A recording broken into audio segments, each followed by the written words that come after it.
उसका असली नाम क्या है मालूम है? किसका? दीपिका पादुकोण का। क्या नाम है? वो मोहम्मदन लेडीज। अच्छा। रिपोर्ट देखिए, हाँ। दीपिका पादुकोण का लाइफ हिस्ट्री देखिए अच्छा। कि 21 अब जगह प्रकाश पादुकोण कौन थे? कौन प्रकाश पादुकोण? प्रकाश पादुकोण? उनके पिताजी हैं। हाँ, कौन थे? आजकल सोशल मीडिया पर कोई भी कुछ भी लिख देता है और उसके नीचे किसी भी महान व्यक्ति का नाम लिख देते हैं, जैसे कि स्वामी विवेकानंद, एल्बर्ट आइंस्टीन और भी बहुत सारे नाम हैं, जिस वजह से उस बात को वैलिडेशन मिल जाता है और इन्हें पढ़ने वाले इन पर आंखें बंद करके विश्वास कर लेते हैं। और ऐसा इसलिए होता है क्योंकि आजकल सभी लोग किताबों से नहीं बल्कि अपने मोबाइल से, सोशल मीडिया से, व्हाट्सएप द्वारा नॉलेज लेते हैं और ये आधी अधूरी बेकार नॉलेज डेंजरस होती है और इसी को अंधविश्वास यानी सुपरस्टिशन कहते हैं। जैसे कि आपने वीडियो के स्टार्टिंग में एक क्लिप में भी देखा है कि इन सज्जन को अपनी नॉलेज पे कितना भरोसा है जो उन्होंने सोशल मीडिया से ली। एग्जाम्पल के लिए आप ये वीडियो क्लिप देखें, इसमें हमारे देश की रूलिंग पार्टी की एक स्पोक पर्सन अपनी नॉलेज का बखान कर रही है। बता रही हूँ, ये ब्रिटिश क्राउन ने भारत को 99 साल की लीज पर दिया हुआ है। ये कम्प्लीटली आजाद नहीं है भारत, और ये भी कांग्रेस वालों की ही देन है जो है। कहाँ लिखा है ये? आप मुझे समय दीजिए, मैं आपको साक्ष्य प्रस्तुत कर दूंगी। Are you comedy me? जैसे गालिब के नाम पर सोशल मीडिया पर बहुत सारे शेयर वायरल होते हैं, जिनमें से कुछ आप अभी अपनी स्क्रीन पर भी देख सकते हैं और ये बिल्कुल भी गालिब के नहीं हैं। और ये सब कुछ राइटर्स की कही बातों तक ही सीमित नहीं है, ये बड़ी बड़ी धार्मिक किताबों के साथ भी हो रहा है और उनमें जो भी लिखा है उसका कुछ अलग अनुवाद ट्रांसलेट करके सोशल मीडिया पर अपलोड किया जा रहा है। और अगर बात करें मान्यताओं की, रिवाजों की, ट्रेडिशंस की, तो ऐसे ऐसे अंधविश्वास फैले हुए हैं कि कोई भी ओपन माइंडेड इंटेलेक्चुअल व्यक्ति आसानी से समझ सकता है कि ये सब बकवास है।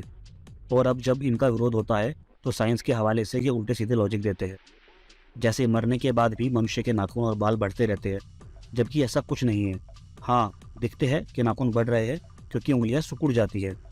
और भी बहुत सारी बातें हैं, जैसे उत्तर दिशा में यानी नॉर्थ में सर करके सोना नहीं चाहिए, और इसके पीछे वो साइंस के लॉजिक देते हैं कि देखिए हमारी बॉडी में आयरन होता है और नॉर्थ दिशा में मैग्नेटिक फोर्स होता है, तो अर्थ आयरन को खींचती है तो हमारा सारा ब्लड सर की तरफ फ्लो होता है और सारा ब्लड सर में इकट्ठा हो जाता है, इसलिए नॉर्थ में सर करके नहीं सोना चाहिए। अब ये सुनने में कितना लॉजिकल और साइंटिफिक लगता है, लेकिन है एकदम बकवास, क्योंकि हमारी बॉडी में आयरन होता ही नहीं है। आयरन के कंपाउंड होते हैं और मैग्नेट कंपाउंड को नहीं खींचती है, तो आप किधर भी सर करके सोए खून आपके सर में तो नहीं जमेगा। और भी बहुत सारी मान्यताएं हैं, जैसे बिल्ली का रास्ता काटना, सोलर इक्लिप्स में खाना ना खाना, या ये नहीं खाना चाहिए, या ये पीना हराम है, ये नहीं पहनते या ये पहनना ज़रूरी है, शादी नहीं हो सकती क्योंकि ये दोष है, या किसी से भी शादी कर लो यानी कज़न मैरिजेस, पीरियड्स के दौरान लड़कियाँ अपवित्र होती है, प्योर नहीं होती है, और भी पता नहीं क्या क्या बातें होती हैं। और इन सब बातों को धर्म के साथ जोड़कर बताया जाता है, लेकिन मैं आपको साफ साफ बता दूं कि किसी भी धर्म में ऐसा कुछ नहीं लिखा हुआ है, लेकिन फिर भी धर्म के नाम पर भविष्यवाणी की जा रही है, बीमारियां ठीक की जा रही है। आप इस वीडियो क्लिप में देख सकते हैं। को 1 साल से कैंसर था पाइल्स का, और ये बताया कि बहुत ज्यादा परेशान थे। डॉक्टर्स ने इस भाई को ऑपरेशन तक बोल दिया था। विश्वास के साथ ही भाई चर्च आया और ले हैंड प्रेयर करवा के वो प्रेयर इस भाई ने कराया, ये बताया कैंसर से आजाद हो चुका है, फ्री हो चुका है।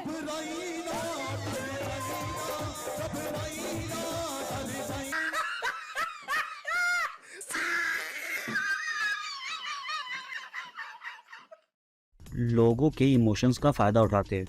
लोग इमोशनल होते हैं, अपनी परेशानी की वजह से फ्रस्ट्रेटेड होते हैं, तो इनके चक्कर में फंस जाते हैं। सबसे ज़्यादा मेंटल हेल्थ की वजह से लोग इनके पास जाते हैं, जबकि मेंटल हेल्थ के लिए आपको डॉक्टर के पास यानी साइकेट्रिस्ट के पास जाना चाहिए। लेकिन इंडिया में इसका कल्चर नहीं है, पर विदेशों में ऐसा नहीं होता है। वहाँ लोग डॉक्टर को दिखाते हैं और ठीक भी होते हैं। कुछ ट्रेडिशंस जोग्राफिकल नीड के अकॉर्डिंग बने हैं, जैसे रेगिस्तान की गर्मी में अल्कोहल नहीं पी जा सकती और रेत से बचने के लिए खुद को कपड़े से ढकना ज़रूरी है, लेकिन लोग इसी ट्रेडिशन बनाकर रेगिस्तान के बाहर भी खुद को कपड़े से ढककर घूम रहे हैं।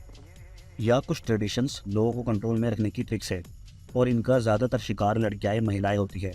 जैसे मैं आपको इंडिया टुडे की रिपोर्ट के बारे में बताता हूँ, जिसमें कहा गया है कि इंडिया में मोस्टली साउथ इंडिया में 50 to 70% child birth through operations यानी सी सेक्शन से हो रहे हैं, क्योंकि किसी ने मुहूर्त निकाल दिया है कि अगर बच्चा इस टाइम में पैदा होगा तो शुभ होगा, और आप खुद अंदाज़ा लगा सकते हैं कि इसका महिलाओं की हेल्थ पर क्या असर पड़ता होगा।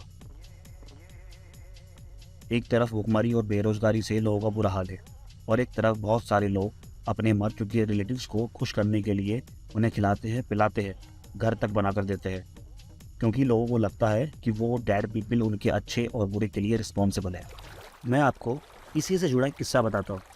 एक बार गुरु नानक जी गंगा के किनारे जाते और देखते हैं कि कुछ लोग अपने मर चुके रिलेटिव्स के लिए ईस्ट डायरेक्शन में यानी पूरब की ओर पानी दे रहे होते हैं।